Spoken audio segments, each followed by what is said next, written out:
Hi everyone, this is part 2 of genetics. हमने कल कहाँ तक पढ़ा था कि जब लिंकेज होता है ना तो पेरेंटल कॉम्बिनेशन ही देखने को हमको ज़्यादा मिलते हैं। कितने 98.7% पेरेंटल कॉम्बिनेशन था, सिर्फ 1.3% रिकॉम्बिनेशन हुआ था।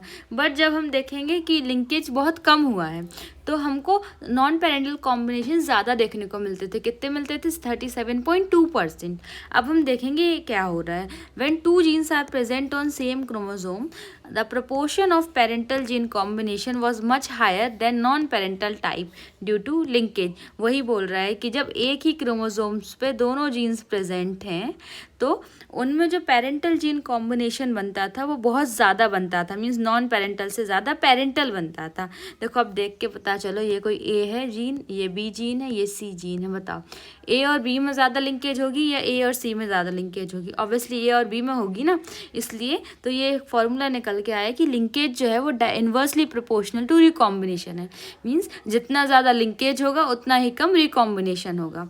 यहाँ पे एक नोट है, Alfred Sturtevant used the recombination frequency between gene pairs as a measure of distance between genes and mapped their position on the chromosome.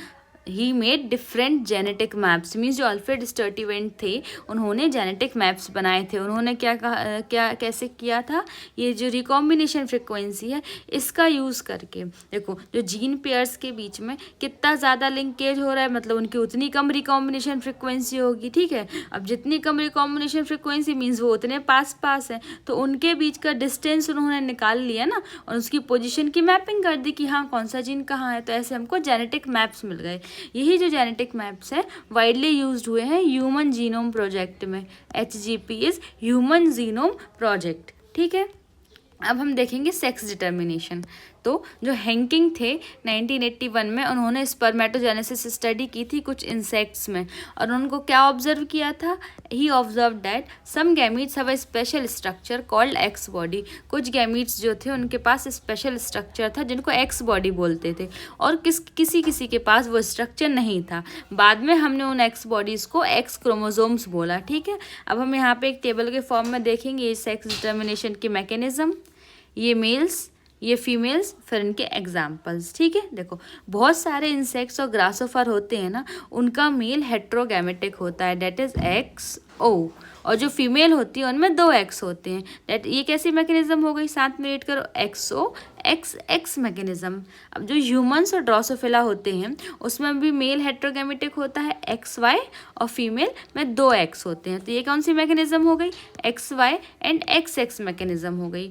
जो बर्ड्स होते हैं मेल में वो हेमिटोगैमेट होते हैं, मीन्स हेट्रोगैमेटिक कौन होगा? बर्ड्स में फीमेल होगी।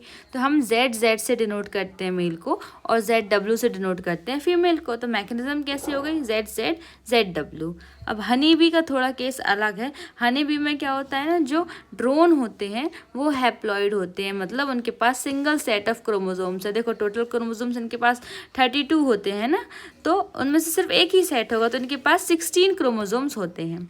वहीं पे जो क्वीन है, डिप्लॉइड क्वीन और वर्कर्स, मीन जो क्वीन और वर्कर्स हैं वो डिप्लॉयड होती हैं, उनके पास 2 सेट्स ऑफ क्रोमोसोम्स होते हैं, डेट इज टोटल 32 क्रोमोसोम्स होते हैं। तो हम इनको हैप्लोडिप्लॉयड टाइप ऑफ सेक्स डिटर्मिनेशन बोलते हैं। ठीक, अब देखो यहाँ पे ये लिखा है, ये हमारे पास क्वीन है, हनी बी, ठीक है, ये हमारे पास डिप्लॉयड है, और ये हमारे पास ड्रोन है जो कि मेल है और हैप्लॉयड है। अब हमको किसी डिप्लॉयड से गैमीट्स बनाने हैं तो हमको म्यूसिस करनी पड़ेगी, तो ये हमको 4 गैमीट्स मिल गए। अब अगर किसी हैप्लॉयड से हमको गैमीट बनाने हैं तो हम माइटोसिस करते हैं, 1 सेल से 2 सेल बनी तो ये हमारे पास 2 N आ गए। अब इनका हमने फर्टिलाइजेशन कराया और जाइगोट बनाया तो ये 2 N बना, ये डिप्लॉयड बनी तो मीन्स हमारी फीमेल प्रोड्यूस हुई। ठीक है, देखो क्या होता है ना, कुछ एक्स जो हैं वो मेल गैमीट्स के साथ फ्यूज करके फीमेल प्रोड्यूस करेंगे, लेकिन कुछ क्या करेंगे, कुछ जो अनफर्टिलाइज्ड एग्स हैं वो पार्थिनोजेनेसिस शो करेंगे, जिसमें हैप्लॉइड ही रहेगा तो वो मेल बनेगा विदाउट फर्टिलाइजेशन। मीन्स मेल जो है पार्थिनोजेनेसिस से बना है, विदाउट फर्टिलाइजेशन से बना है। ठीक है, अब हम यहाँ पर देखेंगे म्यूटेशन। ठीक है, तो पहले हम इसकी डेफिनेशन समझेंगे, म्यूटेशन क्या है।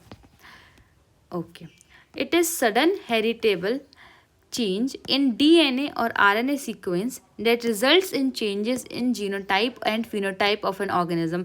मीन्स ये एक सडन इनहेरिटेबल चेंज है। इनहेरिटेबल चेंज है मीन्स ये प्रोजेनिस तक भी जा सकता है। चेंज कहाँ कहाँ हुआ है? डीएनए में हुआ है और आरएनए सीक्वेंस में हुआ है, जिसके कारण उनका जीनोटाइप भी बदल गया और फिनोटाइप भी बदल गया उस ऑर्गेनिज्म का। ये म्यूटेशन होता है। तो जो रिकॉम्बिनेशंस और म्यूटेशंस होते हैं ना, उसके कारण डीएनए में वेरिएशन आता है। किन किन के कारण? Recombinations and mutations leads to variation in DNA. अब टाइप्स ऑफ म्यूटेशन देखेंगे हम। दो टाइप का होता है, एक फ्रेम शिफ्ट म्यूटेशन और पॉइंट म्यूटेशंस। तो फ्रेम शिफ्ट म्यूटेशन में क्या होगा ना, पूरा का पूरा रीडिंग फ्रेम ही चेंज हो जाता है। देखो हमको पता है कि जो कोडॉन होता है वो ट्रिपलेट होता है। ट्रिपलेट मीन्स 3 न्यूक्लियोटाइड्स, आरएनए में जो है 3 न्यूक्लियोटाइड से बना होता है, ठीक है। और जो एक कोडॉन है ना, एक एमिनो एसिड बनाएगा ट्रांसलेशन के बाद। देखो डीएनए से एमआरएनए बनता है, एमआरएनए से प्रोटीन बनता है, इतना सबको पता है। तो यहाँ पे जो कोडॉन है वो ट्रिपलेट है और ये एक कोडॉन जो है वो ट्रांसलेशन करके एक अमीनो एसिड बनाएगा, ठीक है। तो जब हम one of 2 nucleotides are inserted or deleted from DNA or RNA, the frame shift get shifted। Means ये जो 3 न्यूक्लियोटाइड्स हैं हमारे पास, उनमें हम यहाँ पे कोई भी अगर 2 न्यूक्लियोटाइड या 1 न्यूक्लियोटाइड इंसर्ट करें या वहाँ से हटा दें, तो पूरा का पूरा रीडिंग फ्रेम जो है ना, पूरा फ्रेम हमारा शिफ्ट हो जाएगा। कैसे? देखो हम 3 रीड करते हैं ना, तो AAT, AAG, AGA, CTC। अब हमने बीच में यहाँ पे ये CT अंदर घुसेड़ दिया। अब पढ़ो, AAT तो सेम रहा, बट ये क्या हुआ? CTA, GGA, GAC, TC, ऐसा हो गया। ये पूरा फ्रेम शिफ्ट हो गया ना। मीन्स हम न्यूक्लियोटाइड्स को एंटर कर रहे हैं और डिलीट कर रहे हैं, तो पूरा का पूरा जो हमारा फ्रेम है वो शिफ्ट हो गया। अब पॉइंट म्यूटेशन में क्या होता है? एक सिंगल बेस पेयर में चेंज होता है। Means these are mutations due to change in single base pair of DNA. इसका एग्जाम्पल होता है सिकल सेल एनीमिया। देखो नॉर्मल हीमोग्लोबिन जीन जो होता है उसमें क्या है? ये डीएनए था, डबल स्ट्रैंडेड डीएनए होता है, तो ये GAG, CTC, ठीक है। हम सबको पता है ना, ये एडेनिन जो है थायमिन के साथ 2 बॉन्ड बनाता है, ग्वानिन साइटोसिन के साथ 3 बॉन्ड बनाता है। अब ये जो mRNA है, देखो GAG हो गया। देखो C किसके साथ बाइंड करता है? G के साथ। T किसके साथ बाइंड करता है? A के साथ। C किसके साथ बाइंड करता है? G के साथ। तो mRNA जब ट्रांसलेट हुआ तो ये हमारे पास अमीनो एसिड की चेन बन के आई, जिसको हम हीमोग्लोबिन A पेप्टाइड बोलते हैं। आपको ये यहाँ पे 6th पोजीशन पे ध्यान देना है, ठीक है। कहाँ पे? 6th पोजीशन पे ध्यान देना है। फिर अब कोई सिकल सेल हीमोग्लोबिन जीन आया तो वहाँ पे क्या हुआ ना, ये एडेनिन जो था डीएनए में, एडेनिन की जगह थाइमीन हो गया, थाइमीन हो गया। तो अब इसका ये जो कॉम्प्लीमेंट्री पेयरिंग थी वो थाइमीन यहाँ एडेनिन से करेगी, तो यहाँ एडेनिन हुआ। अब तो जब mRNA बनेगा वो mRNA भी चेंज हो गया। क्यों? क्योंकि डीएनए में जीन था वो चेंज हुआ। तो यहाँ पे C तो G के साथ ही करती है, लेकिन mRNA में तो T होता नहीं है, थाइमिन की जगह यूरेसिल प्रेजेंट होता है, तो जो एडेनिन है वो यूरेसिल के साथ बाइंड करेगा, ठीक है। और जो साइटोसिन है वो तो ग्वानिन के साथ बाइंड कर ही रहा है। तो फिर यहाँ पे ये जो ट्रांसलेशन होकर नई अमीनो एसिड की चेन आई, जिसको हम हीमोग्लोबिन S पेप्टाइड बोला। तो 6th पोजीशन पे जो ग्लूटामीन था वो वेलिन से रिप्लेस हो गया। ये कौन सी चेन है? ये बीटा ग्लोबिन चेन है, ठीक है। बीटा ग्लोबिन चेन की 6th पोजीशन पे ग्लूटामीन से वेलिन को मीन्स वेलिन ने ग्लूटामीन को रिप्लेस कर दिया, ग्लूटामीन के प्लेस पे वेलिन आया है। तो ये RNA changes when DNA change, वही है, डीएनए बदलेगा तो आरएनए भी बदलेगा। तो देखो इनको ना सीधे याद नहीं रखना, तो कैसे रखना? mRNA में क्या है? गाग से गुग हो गया, ऐसे हम बोल दें तो ये याद हो जाता है, पूरा समझना नहीं पड़ता। जैसे गाग से गुग हो गया तो GAG से GUG बन गया था mRNA, ठीक है। अब यहाँ पे देखो ये थोड़ा सा incorrectly functioning globin chain is form. अब म्यूटेशन हो गया ना, तो हमारे पास इनकरेक्टली फंक्शनिंग ग्लोबिन चेन बन रही है। तो उससे क्या होगा? Sickle cell anaemia is a qualitative problem. Means जो क्वालिटी है ना ग्लोबिन चेन की वो कम हो गई। हमारे पास 6th पोजीशन पे ग्लूटामिन की जगह वेलिन आ गया, तो उसकी क्वालिटी बदल गई ना, इनकरेक्ट ग्लोबिन चेन बन गई। हीमोग्लोबिन अभी भी बन रहा है, लेकिन वो क्वालिटी जैसा हमको चाहिए वैसा नहीं बन रहा है। इसका मतलब sickle cell anaemia is a qualitative problem. एक नोट है, since genes are present on chromosomes, that is mutations may result in abnormalities और एब्रिविएशंस ऑफ क्रोमोसोम्स। देखो क्रोमोसोम्स जो जीन्स हैं वो क्रोमोसोम्स पे प्रेजेंट है, ठीक है। अब जीन में म्यूटेशन होगा मीन्स क्रोमोसोम में भी तो अब म्यूटेशन होगा ना। जब जीन्स में म्यूटेशन होगा, जीन्स कहाँ है, क्रोमोसोम्स में है, तो उस म्यूटेशन के कारण जो क्रोमोसोम है उसमें भी एबनॉर्मेलिटी आएगी या फिर एब्रीविएशंस आएंगे। इसलिए जो क्रोमोसोमल एब्रेशंस हो जाते हैं, कहाँ दिखते हैं, ये कैंसर सेल्स में दिखते हैं क्रोमोसोमल एब्रेशंस।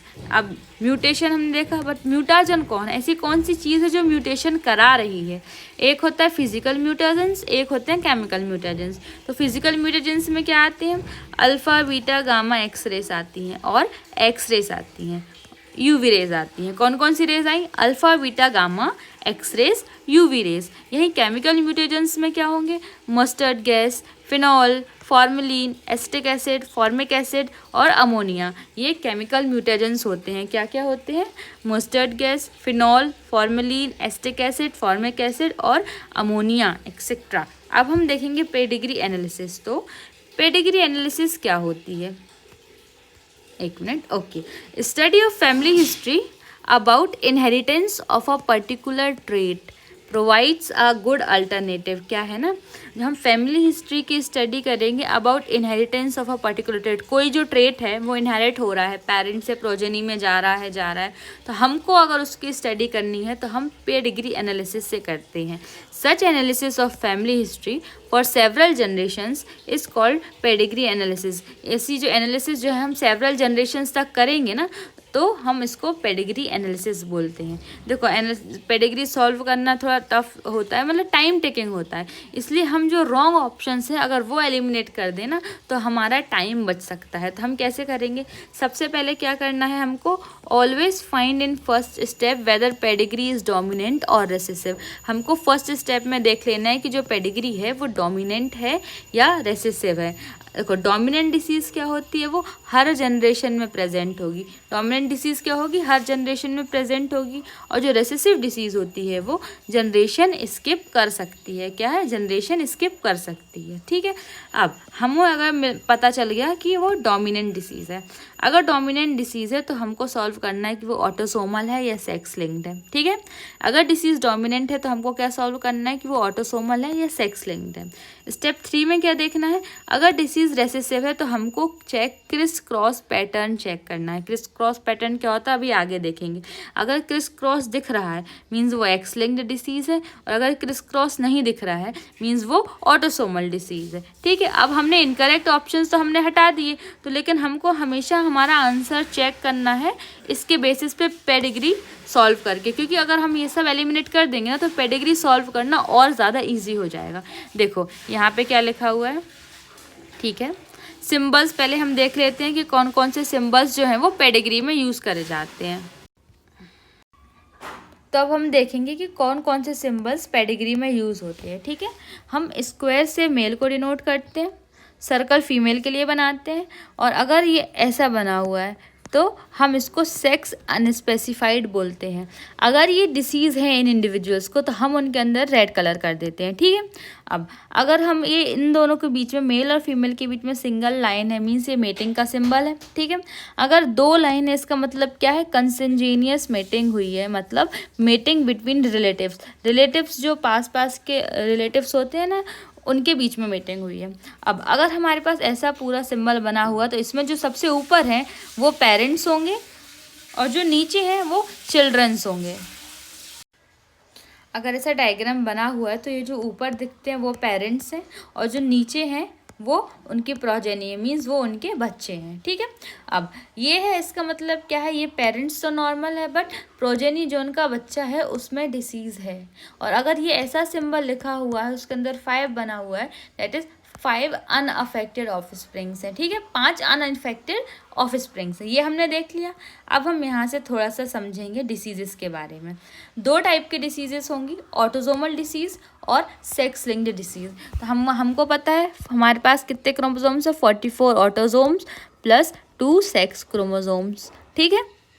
ये है मेल के केस में, और अगर फीमेल के केस में हुआ तो 44 ऑटोसोम्स प्लस XX, ये फीमेल के केस में हो गया हमारे पास। तो दो टाइप के डिसीज़ बनेंगे, एक बनेगी ऑटोसोमल डिसीज़, एक बनेगी सेक्स लिंक्ड डिसीज़।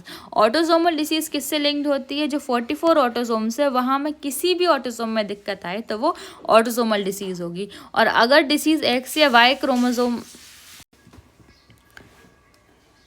तो ऑटोसोमल डिसीज़ में भी दो डिसीज़ होंगी, एक होगी डोमिनेंट डिसीज़, एक होगी रेसेसिव डिसीज़। तो डोमिनेंट किससे एसोसिएटेड है? अगर एक भी, हम डोमिनेंट देखो कैपिटल लेटर से शो करते हैं, ठीक है, तो अगर एक भी कैपिटल होगा तो वो डिसीज्ड होगा। जैसे कैपिटल ए भी डिसीज्ड होगा और एक कैपिटल ए और स्मॉल ए ये भी डिसीज्ड होगा। नॉर्मल कौन होगा? जो दोनों रेसेसिव होंगे वही नॉर्मल होगा। और रेसेसिव डिसीज़ में क्या होता है? दोनों को नॉर्मल मीन्स दोनों को रेसेसिव होना पड़ेगा तब जाकर उनमें डिसीज़ होगी।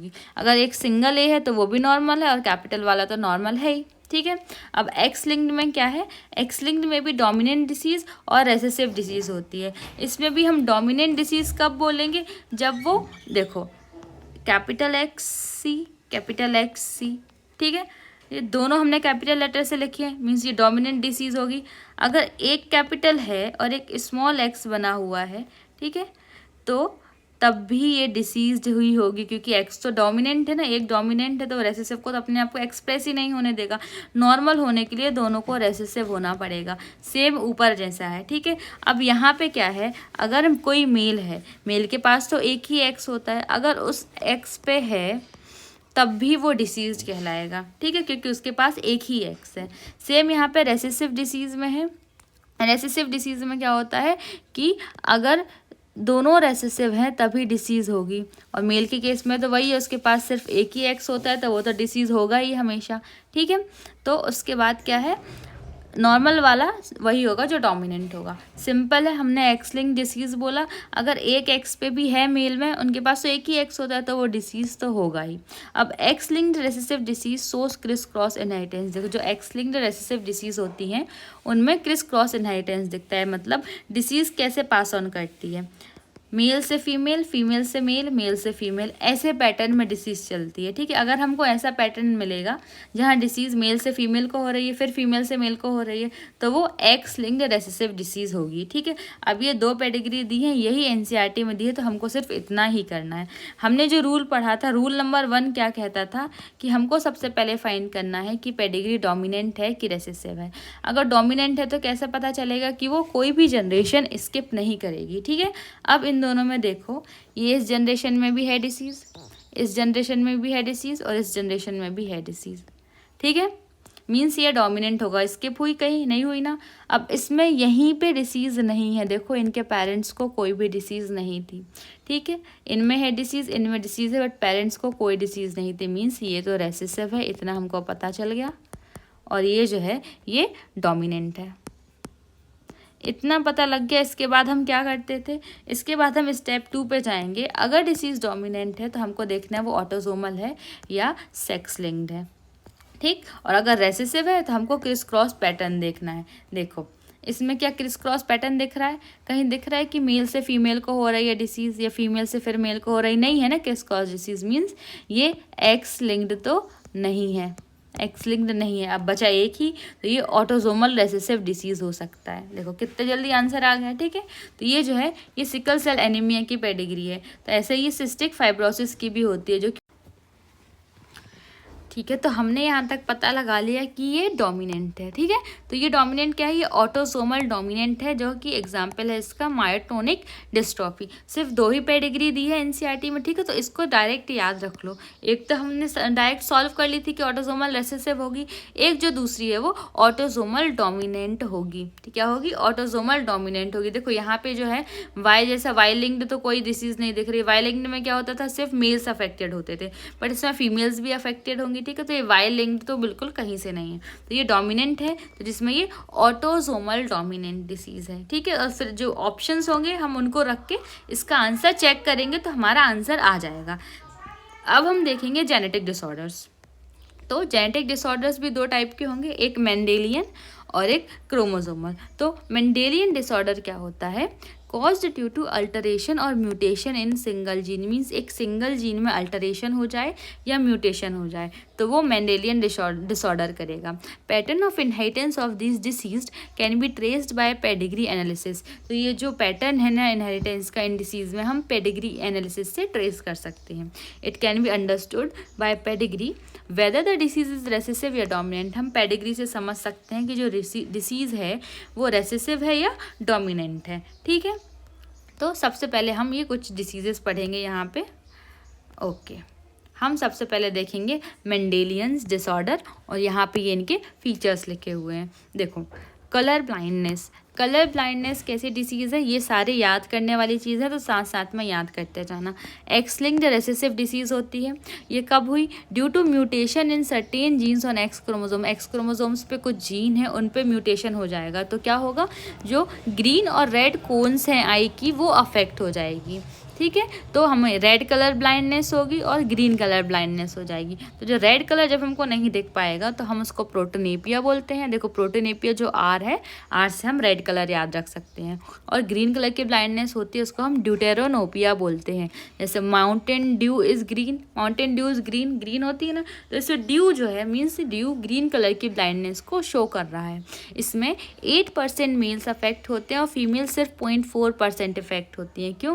क्योंकि मेल्स के पास सिर्फ एक ही एक्स क्रोमोसोम है, इसलिए मेल्स ज़्यादा कलर ब्लाइंड होते हैं। Second is haemophilia disease. Haemophilia disease को हम ब्रीडर्स डिसीज़ भी बोलते हैं। तो ये एक्स लिंक्ड रेसेसिव डिसीज़ है। A single protein that is a part of cascade of proteins involve in blood clotting is affected. देखो, इसमें क्या, जो भी हमने पता है कि जो ब्लड क्लॉटिंग का एक कास्केड पाथवे होता है तो उसका जो एक सिंगल प्रोटीन है ना वो अफेक्ट हो गया है। वो सिंगल प्रोटीन अफेक्ट हुआ तो ब्लड क्लॉटिंग भी अफेक्ट होगी। तो हमको क्या होगा ना, एक छोटा सा भी कट लग जाएगा ना तो हमको अनस्टॉपेबल ब्लीडिंग होती रहेगी, खून बहता रहेगा। अब हीमोफीलिया को कौन से एलील्स कंट्रोल करते हैं? कैपिटल एच और स्मॉल एच कंट्रोल करता है, जिसमें से एच जो है रेसेसिव है और यही रेसेसिव हीमोफीलिया करवाता है। देखो, अगर दोनों कैपिटल हैं डेट मीन्स नॉर्मल। अगर डोमिनेंट फेज में है मतलब नॉर्मल है। एक कैपिटल और एक स्मॉल है, ये नॉर्मल तो है बट ये कैरियर है। ठीक है, और अगर दोनों ही रेसेसिव है मीन्स वो पर्सन डिसीज्ड है, उसको हीमोफीलिया है। क्वीन विक्टोरिया जो थी वो कैरियर थी इस डिसीज़ की, इसलिए उनके जो बहुत सारे डिसेंडेंट्स थे ना वो हीमोफीलिक हुए उनके कारण। तो अब हम एक नोट देखेंगे, female being haemophilic is very rare. जो फीमेल है हीमोफिलिक हो ये बहुत रेयर केस होगा, क्योंकि फीमेल को हीमोफिलिक होने के लिए उसका जो फादर है वो अफेक्टेड होना चाहिए। मीन्स फादर ऐसा होना चाहिए, एक मिनट, ठीक है, फादर XHY होना चाहिए और मदर कैरियर होना चाहिए। ऐसा बहुत रेयर इसलिए है क्योंकि अगर फादर हीमोफिलिक होगा तो वो सर्वाइव ही नहीं कर पाएगा। जब तक उसकी प्रोजेनी होंगी ना उसके वो पहले ही मर जाएगा, तो उसके बच्चे तो हुए ही नहीं, इसलिए फीमेल का हीमोफिलिक होना बहुत रेयर चांस होता है। अब देखेंगे हम sickle cell anaemia. Sickle cell anaemia जो है वो ऑटोसोमल रेसेसिव डिसीज़ है। इसको कौन सा पेयर ऑफ एलील कंट्रोल करता है? HBA और HBS। तो जब HBA है मीन्स ये नॉर्मल है, एक सिंगल S आ गया मतलब वो कैरियर है, और जब दोनों HBS है मीन्स वो अफेक्टेड हैं। ठीक है, अब हम देखेंगे जो हमारी क्रोमोसोमल डिसऑर्डर है वो कौन कौन से हैं। The disease caused by absence और एक्सेस ऑफ क्रोमोसोम्स और एबनॉर्मल अरेंजमेंट ऑफ वन और मोर क्रोमोसोम्स, तो वो क्रोमोसोमल डिसऑर्डर्स में आएंगे। मतलब क्या हुआ है, हमारे पास कहीं से क्रोमोसोम कुछ कम हो गए हैं या कुछ ज़्यादा हो गए हैं या उनका एबनॉर्मल अरेंजमेंट हो गया है। तो इसमें भी दो टाइप का है, एक है एन्यूप्लॉइडी, एक है पॉलीप्लॉइडी। देखो, एन्यूप्लॉइडी में क्या होता है, इट इज़ गेन और loss of chromosomes due to failure of segregation of chromatids during cell division. हमने पढ़ा था सेल डिवीज़न में क्रोमैटिड्स का सेग्रीगेशन होता था। तो अगर प्रॉपर सेग्रीगेशन नहीं हो पाया है तो मान लो एक सेल है, उसने न्यूक्लियस उसका डिवाइड कर गया है, क्रोमोसोम्स रेप्लिकेट हो चुके हैं और उसके बाद आगे जाके सेग्रीगेशन ही नहीं हुआ, तो उसमें नंबर ऑफ क्रोमोसोम्स बढ़ गए ना, और कहीं कहीं पे लॉस हो जाएगा, मीन्स कहीं पे ज़्यादा क्रोमोसोम्स चले गए तो वो लॉस हो जाएगा। तो यहाँ पे वही कंडीशन दिखाई है और उसके फीचर्स है। देखो, इनके नाम से ही हमको इनका मतलब समझ में आएगा। जैसे नलीसोमी है, मोनोसोमी है, ट्राइसोमी है, टेट्रासोमी है। नलीसोमी मीन्स नल, एकदम जीरो, मीन्स हमारे पास कुछ बचा ही नहीं है। हमें सब पे 2n रखना है। ठीक है, तो 2 को 0 रखने के लिए हमको किससे माइनस करना पड़ेगा? 2 से। तो 2n - 2। मोनोजोमी मीन्स एक कम हो गया 2n-1, ट्राइजोमी मीन्स एक बढ़ गया तो 2n+1, 2+1 3 होता है ना। यही टेट्राजोमी है जो है वो 2n+2 मीन्स 2+2 4 हो गए। तो फीचर्स कैसे होंगे हमारे पास, जिसमें नलीजोमी में 2 क्रोमोजोम्स कमी थे, ठीक है। तो टोटल हमारे पास 46 क्रोमोजोम होते हैं, 46 में से 2 माइनस कर दो तो कितने बचे, 44 क्रोमोजोम्स बचे, मीन्स एक पेयर कम गया, ठीक है। मोनोसोमी में क्या था, सिर्फ एक क्रोमोजोम कमा था, तो 46 - 1 हमारे पास टोटल 45 बचे, मतलब सिर्फ एक क्रोमोजोम रिड्यूस हुआ है। ट्राइजोमी में 2n+1 एक क्रोमोजोम एक्स्ट्रा आ गया, तो 46 में से एक एक्स्ट्रा आ गया, तो टोटल कितने हो गए 47। सेम टेट्रासोमी में 2 क्रोमोजोम्स एक्स्ट्रा आए, तो टोटल क्रोमोजोम हमारे पास 48 हो गए, मीन्स पूरा का पूरा एक पेयर ऐड हुआ है, ठीक है। अब हम यहाँ देखेंगे पॉलीप्लॉइडी। पॉलीप्लॉइडी में क्या होता है ना, मेनी सेट्स, सिर्फ डायरेक्ट क्रोमोजोम का नंबर नहीं बढ़ रहा है या कम नहीं हो रहा है, पूरा का पूरा सेट आ जा रहा है। Increase in whole set of chromosomes due to failure of cytokinesis after telophase. देखो टीलोफेज के बाद हमारे पास क्या हुआ ना, हमारा क्रोमोजोम रेप्लिकेशन हो चुका है, ठीक है, न्यूक्लियर डिवीज़न हो चुका है, बट न्यूक्लियर डिवीज़न होने के बाद सेल ने डिवाइड नहीं किया, तो हमारे पास क्या है ना, पूरा का पूरा क्रोमोजोम का सेट बढ़ जाता है।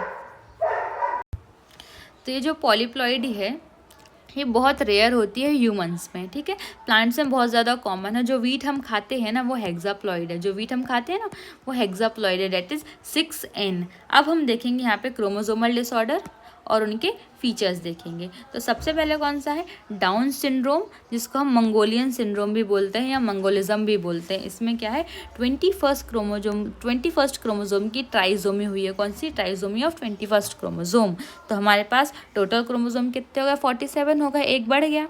इसके फीचर्स क्या होते हैं, डिस्क्राइब्स बाय लैंगडॉन डाउन। ये किसने डिस्क्राइब किया था, लैंगडॉन डाउन ने 1886 में, where all chromosomes were normal. देखो सारे क्रोमोजोम्स थे वहाँ पे नॉर्मल थे, but instead of 2 3 copies of chromosome number 21। देखो हमारे पास नॉर्मली 2 कॉपीज होती हैं हर क्रोमोजोम की, तो यहाँ पे क्रोमोजोम नंबर 21 की 2 कॉपीज की जगह 3 कॉपीज थी, ठीक है। ये मेल्स में भी हो सकता है और फीमेल्स में भी हो सकता है। इसके सिम्टम्स क्या क्या थे, the affected child will have, देखो शॉर्ट स्टेचर का होगा, ठीक है, मीन्स हाइट छोटी होगी उसकी, स्मॉल राउंड हेड होगा, फरोड टंग होगी, मीन्स टंग में जो बीच में ना क्रीज प्रेजेंट होगी, पार्शियली ओपन माउथ होगा और कंटिन्यूस सलाइवेशन होता रहता है, ब्रॉड पाम होगा, कैरेक्टरिस्टिक क्रीज, हमको हाथ में भी कैरेक्टरिस्टिक क्रीज दिखती है जिसको हम डीप क्रीज बोलते हैं, ठीक है, सिमियन क्रीज बोलते हैं उसको।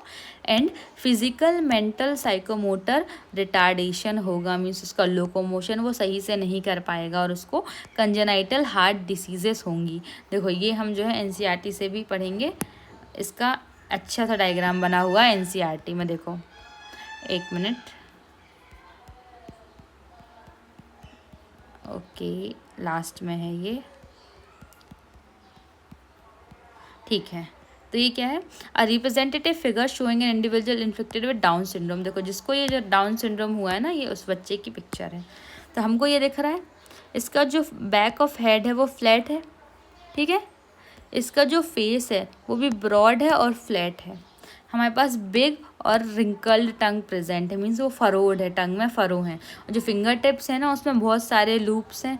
पाम में एक क्रीज दिखती है जिसको हम सिमियन क्रीज भी बोलते हैं, और उस बच्चे को कंजेनाइटल हार्ट डिसीजेज भी होंगी, ठीक है। तो ये जो है वो डाउन सिंड्रोम का केस है। अब हम क्या पढ़ रहे थे, हम उसी के आगे जाएंगे। एक है हमारे पास क्लाइनफेल्टर सिंड्रोम। क्लाइनफेल्टर सिंड्रोम में क्या होता था, हमारे पास एक एक्स्ट्रा एक्स क्रोमोजोम बढ़ रहा है, तो 44 + XXY हो गया है। देखो Y है, डेट मीन्स ये सिर्फ मेल्स में होगी, ठीक है।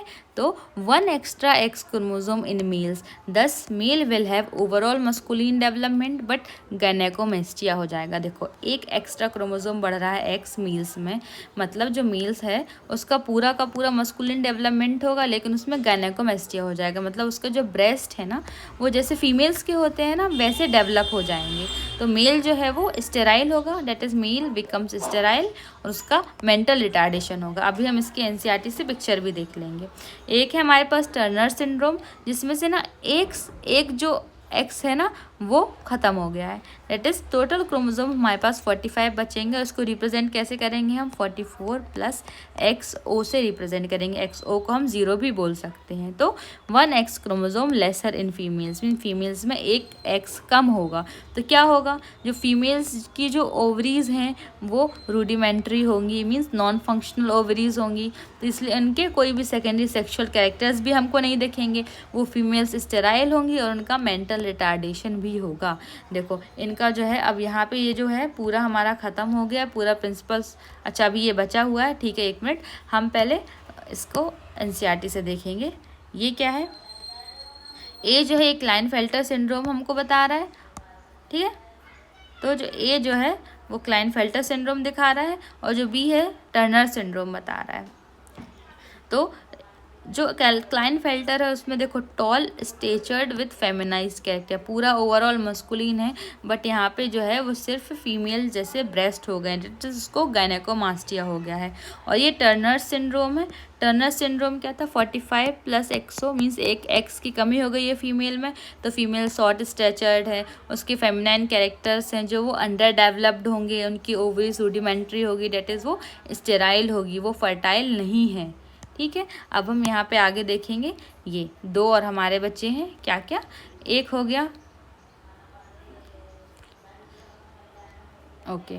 तो ये इन यहाँ से बच गया है। ये जो हमने मेंडेलियन डिसऑर्डर्स पढ़ रहे थे ना, ये उसके अंडर आते हैं। कौन कौन से, एक हो गया कलर ब्लाइंडनेस, ठीक है, एक था हीमोफीलिया, एक था सिकल सेल एनीमिया, और 2 बच गए हमारे फिनाइलकीटोनूरिया और थैलेसीमिया। इनको भी हम जल्दी से ख़त्म कर लेते हैं। ये सब चीज़ें ना सिर्फ लर्न करने वाली हैं। देखो ऑटोसोमल रेसेसिव डिसीज़ होती है, जो फिनाइलकीटोनूरिया है वो ऑटोसोमल रेसेसिव डिसीज़ है, that is inborn error of metabolism. क्या है, मेटाबॉलिज्म का ये इनबॉर्न एरर है। Human suffering from this disease lakhs an enzyme named phenyl alanine hydroxylase. देखो जिनको ये डिसीज़ है उनके पास एक एंजाइम नहीं है, कौन सा, फिनाइल एलेनिन हाइड्रोक्सिलेज, उनके पास एंजाइम नहीं है। Due to single gene mutation हुआ था तो वो ख़त्म हो गया था। ये एंजाइम क्या काम करता है, ये फिनाइल एनिलीन से टायरोसिन में कन्वर्ट करता है, ठीक है। तो अब क्या है, ये एंजाइम नहीं है तो फिनाइल एनिलीन जो है टायरोसिन में कन्वर्ट नहीं हो रहा है, मतलब फिनाइल एलिनिन का एक्यूमुलेशन बढ़ता जा रहा है। तो ये फिनाइल पायरुवेट बना लेगा जो कि ब्रेन में एक्यूमुलेट होके मेंटल रिटार्डेशन करता है, ठीक है। As phenyl pyruvate and their derivatives are poorly absorb by body. देखो जो फिनाइल पायरुवेट और जो उसके डेरिवेटिव हैं वो बॉडी से एकदम पुअरली एब्जॉर्ब होते हैं, इसलिए यूजुअली यूरिन से एक्सक्रीट हो जाते हैं। अब हम देखेंगे थैलेसीमिया, ठीक है। तो देखो थोड़ा कुत्ता भौंक रहा है, उस पर ध्यान नहीं देना, मेरी आवाज़ को थोड़ा वॉल्यूम बढ़ा के सुनना, ठीक है। थैलेसीमिया में क्या होगा, ऑटोसोमल रेसेसिव डिसीज होती है। It can be due to mutation और डिलीशन। ये म्यूटेशन के कारण भी हो सकती है और डिलीशन के कारण भी हो सकती है। It results in reduced synthesis of one of the globin chain. इसमें क्या है, 2 ग्लोबिन चेन होती है हमारे पास, अल्फा और बीटा। तो इसमें से कोई एक चेन जो है वो एबनॉर्मल हो गई है, एक चेन नहीं बनी हमारे पास, तो एक चेन नहीं बनी तो जिसका हमारे पास एबनॉर्मल हीमोग्लोबिन बनेगा, ठीक है। मीन जो क्वांटिटी है ना हीमोग्लोबिन की वो कम हो गई है। तो हमारे पास अगर अल्फ़ा चेन नहीं बनी तो अल्फ़ा थैलेसीमिया होता है, बीटा चेन नहीं बनी तो बीटा थैलेसीमिया होता है। जो अल्फ़ा थैलेसीमिया है उसको HbA1 जीन और HbA2 जीन कंट्रोल करते हैं, जो कि 16 नंबर क्रोमोसोम पे प्रेजेंट होते हैं, ठीक है। Our diploid cells will have 2 copies of chromosome number 16। देखो हमारे डिप्लॉइड सेल्स के पास क्रोमोसोम नंबर 16 की 2 कॉपीज़ होंगी, ठीक है। 2 कॉपीज़ होंगी मीन्स 4 जीन्स हैं, ठीक है। तो 2 HbA1 और 2 HbA2 हैं जो कि अल्फ़ा थैलेसीमिया करा रहे हैं। आई बात समझ में। अब हम देखेंगे इन 4 जीन्स में more the number of genes mutated और deleted more severe will be thalassemia. देखो 4 जीन्स है, अगर सिर्फ एक ही जीन अफेक्ट हुआ तो कम इफेक्ट होगा, कम थैलेसीमिया होगा। 2 हुए तो उससे थोड़ा कम इफेक्ट होगा थैलेसीमिया का। 3 हुए तो उससे मतलब नहीं, 2 हुए तो थोड़ा बढ़ते जाएगा ना, जैसे जैसे जीन डिलीट होते जा रहे हैं जो थैलेसीमिया है वो सीवियर होता जाएगा। बीटा थैलेसीमिया को कौन सा जीन कंट्रोल करता है, HBB जीन कंट्रोल करता है, जो कि क्रोमोसोम नंबर 11 पे प्रेजेंट होता है। Our diploid cells will have 2 copies of chromosome number 11। हमारे जो डिप्लॉइड सेल्स है उनमें क्रोमोसोम नंबर 11 की 2 कॉपीज होती हैं, ठीक है। इसलिए 2 HBB जीन्स हैं जो बीटा थैलेसीमिया करेंगे। अगर एक भी जीन अफेक्ट होगा, हमारे पास 2 HBB जीन्स है, अगर एक जीन अफेक्ट होगा तो थैलेसीमिया लेस डेंजरस होगा, बट अगर दोनों जीन्स अफेक्ट होगा तो थैलेसीमिया जो है बहुत ज़्यादा सीवियर हो जाएगा। ठीक है, यहाँ पे ये हमने पूरा ये चैप्टर कंप्लीट कर लिया है। अब आप इसको क्या करना है, आपको यहाँ से रिवाइज करो आप, और सिर्फ PYQ सॉल्व करो लास्ट 10 ईयर्स के। Okay, all the best, bye bye, keep studying. देखो, डरना नहीं, हार नहीं मानना, ठीक है, एंग्जाइटी होगी लेकिन पढ़ते रहो। Bye bye.